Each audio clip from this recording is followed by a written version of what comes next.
अस्सलाम वालेकुम जी, मैं हूं फैसल अब्बास और आज की इस वीडियो के अंदर हम बात करेंगे कि इमरान खान को आज अदालत से एक बड़ा रिलीफ मिला है और उसी के साथ ही इस्लामाबाद हाई कोर्ट के जज जस्टिस बाबर सत्तार ने एक बड़ा ऑर्डर कर दिया है।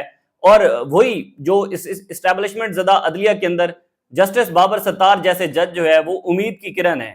जस्टिस बाबर सत्तार ने आज दो स्टेप आगे बढ़ते हुए पाकिस्तान की खुफिया इंटेलिजेंस एजेंसियों को जिस कटहरे के अंदर आकर लाकर खड़ा कर दिया है, वो अब ये जंग जो है वो रुकने वाली नहीं है, क्योंकि ये जो केस थोड़ी देर बाद मैं आपके सामने रखूंगा उसके अंदर जो ऑर्डर हुआ है वो बड़ा सख्त तरीन ऑर्डर है। और जस्टिस बाबर सत्तार ने आज पाकिस्तान की 4 खुफिया एजेंसियों को आड़े हाथों लिया है।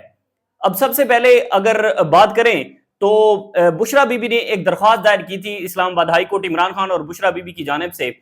उसमें आज इस्लामाबाद हाई कोर्ट के चीफ जस्टिस आमिर फारूक और जस्टिस मियां गुल हसन औरंगजेब ने ट्रायल कोर्ट को 190 मिलियन पाउंड केस में फैसला जो है वो सुनाने से रोक दिया है। हतमी फैसला करने से इन दो जजेस ने, इस्लामाबाद हाई कोर्ट के 2 जजेस ने रोक दिया है।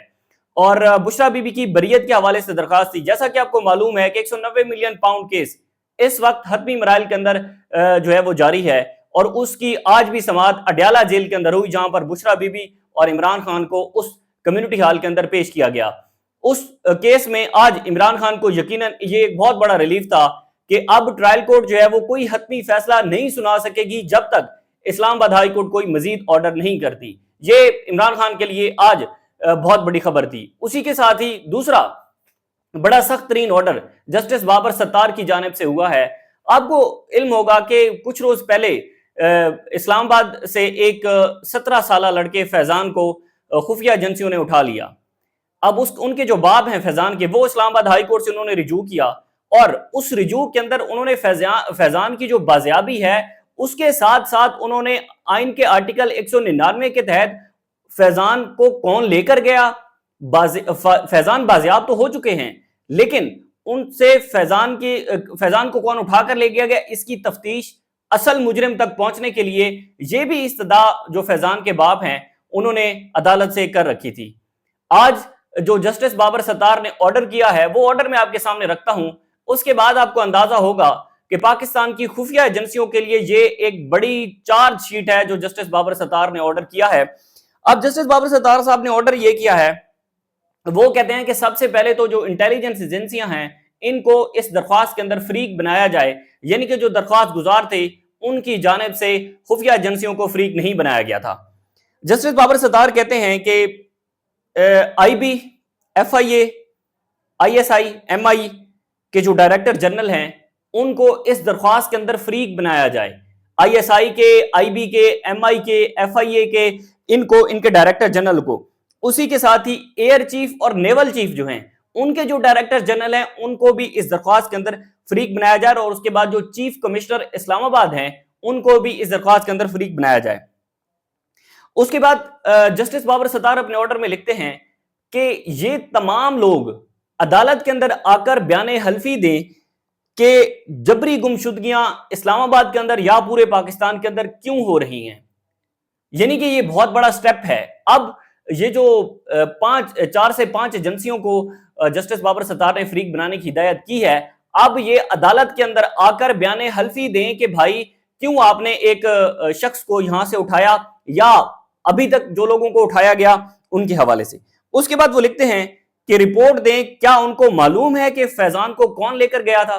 ये सबको मालूम है कि फैजान को उठाकर कौन लेकर गया था और किस तरह से वो फैजान के जो वालिद हैं उनकी आहो पुकार हमने जस्टिस बाबर सत्तार की अदालत में सुनी थी और वो जस्टिस बाबर सत्तार की अदालत में आबदीदा हो गए। तो उन्होंने कहा था कि जिस दिन मेरे बेटे को उठाकर ये एजेंसियों वाले लेकर गए हैं उससे दूसरे रोज उसका रिजल्ट आया है और उसकी मां उसके रिजल्ट को देखकर जो है वो काफी परेशान थी, रो रही थी। उसके बाद जस्टिस बाबर सत्तार अपने ऑर्डर में लिखते हैं कि एफआईए, आईएसआई, एमआई और डायरेक्टर जनरल जो है वो ये बताएं कि क्या उन गाड़ियों की कोई शिनाख्त अभी तक हो सकी है या उस ठिकाने की शिनाख्त हो सकी है जिस ठिकाने पर बेसिकली फैजान को रखा गया था। यानी कि ये एक स्टेप आगे है। पहले हम देखते थे कि कोई भी शहरी लापता होता था, इस्लामाबाद हाई कोर्ट के अंदर दरखास्त आती थी, उस पर जब वो बाजियाब होता था तो दरखास्त निपटा दी जाती थी।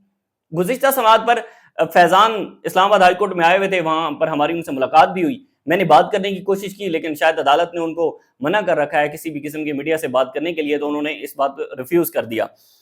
तो अब वो कहते हैं कि उस ठिकाने का बताएं और उन मुजरिमों की शनाख्त हुई, उन गाड़ियों की शनाख्त हुई जो गाड़ियां फैजान को अपने घर से उठाकर लेकर गई थी। वो गाड़ियां, उनके वालिद बताते हैं कि तकरीबन 5 से 6 वीगो डाले थे, और उसी के साथ ही लेडीज पुलिस भी थी, सॉरी पुलिस तो नहीं थी, वो लेडीज के एहलकार भी थी और दूसरी मर्द हजरात भी उसमें शामिल थे जो कि कपड़ों में थे।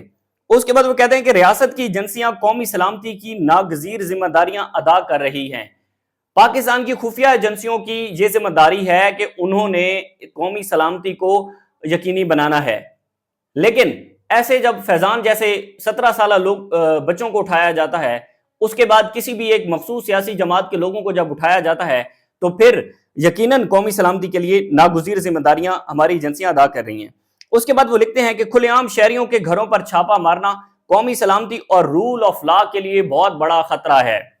ये बहुत बड़ा ऑर्डर है। उसके बाद वो लिखते हैं कि वाहिद रास्ता शफाफ तफ्तीश ही है कि शफाफ तफ्तीश करके उन मुजरमों तक पहुंचा जाए जिन मुजरमों ने फैजान जैसे बहुत सारे लोगों को उठाया। ये इसकी बहुत बड़ी तारीख है। जो अटॉर्नी जनरल पाकिस्तान है मंसूर उस्मान अवान, में बहुत सारी वीडियोस के अंदर इस बात का अपना जिक्र कर चुका हूं कि मंसूर उस्मान साहब ने अदालत के अंदर आकर, जस्टिस मोहसिन अख्तर कियानी साहब की अदालत के अंदर आकर बयान दिया और उन्होंने कहा कि आइंदा इस्लामाबाद से कोई लापता नहीं होगा।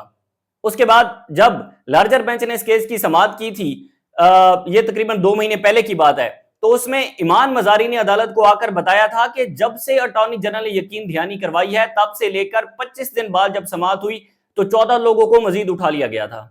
यानी कि यहां से आप इस रियासत की, इस हुकूमत की संजीदगी का अंदाजा लगा सकते हैं कि अटॉर्नी जनरल पाकिस्तान, जो कि हुकूमती लॉ ऑफिसर हैं, हुकूमती के जो है वो लीगल टीम के नुमाइंदे हैं, अदालतों के अंदर पेश होते हैं, वो एक बयान हल्फी अदालत को देते हैं, लेकिन उनके बयान हल्फी वो झूठा बयान हल्फी होता है, क्योंकि जब वो यकीन दहानी करवा के जाते हैं उसके बाद भी 14 लोगों को उठा लिया जाता है।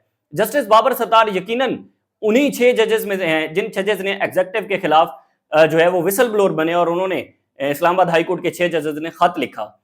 यकीनन आज इस जुडिशियल पैकेज का जो एक पूरा धंधा चल रहा है, या फिर उसके बाद अगर अदलिया में आजाद जजेस खड़े हुए हैं, तो उनमें जस्टिस बाबर सत्तार वाहिद उम्मीद की किरण है, जिन्होंने ऑडियो लीक केस के अंदर एक बहुत बड़ा फैसला दिया।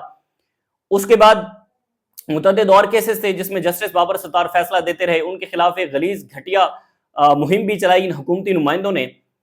तो जस्टिस बाबर सत्तार के इस्लामाबाद हाई कोर्ट के 6 जजेस के बाद हमने देखा था कि जो सरगोदा के जज थे अब्बास शाह, उन्होंने जो ऑर्डर दिया, उसके बाद उस वक्त के लाहौर हाई कोर्ट के चीफ जस्टिस शहजाद अहमद मलिक साहब ने जो ऑर्डर दिए, उसके बाद अगर बात की जाए तो इस्लामाबाद हाई कोर्ट के अंदर जबरी गुमशुदगियों के जितने भी केसेस आए, तमाम के तमाम लोग बाजियाब हुए और उस वक्त बाजियाब हो जाते थे, दरख्वास्त निपटा दी जाती थी।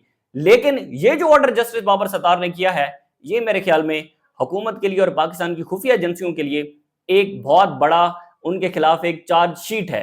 इससे जुड़ी मजीद जो भी तफसीलात होंगी आपके साथ शेयर करते रहेंगे। आप लोगों से गुजारिश है कि मेरे चैनल को जरूर सब्सक्राइब कीजिए और उसके साथ कमेंट्स के अंदर अपनी जो आरा है वो जरूर दीजिएगा। इंशाल्लाह हम मजीद कंटेंट को बेहतर बनाने की कोशिश करेंगे। हमें इजाजत दीजिए। अल्लाह हाफिज।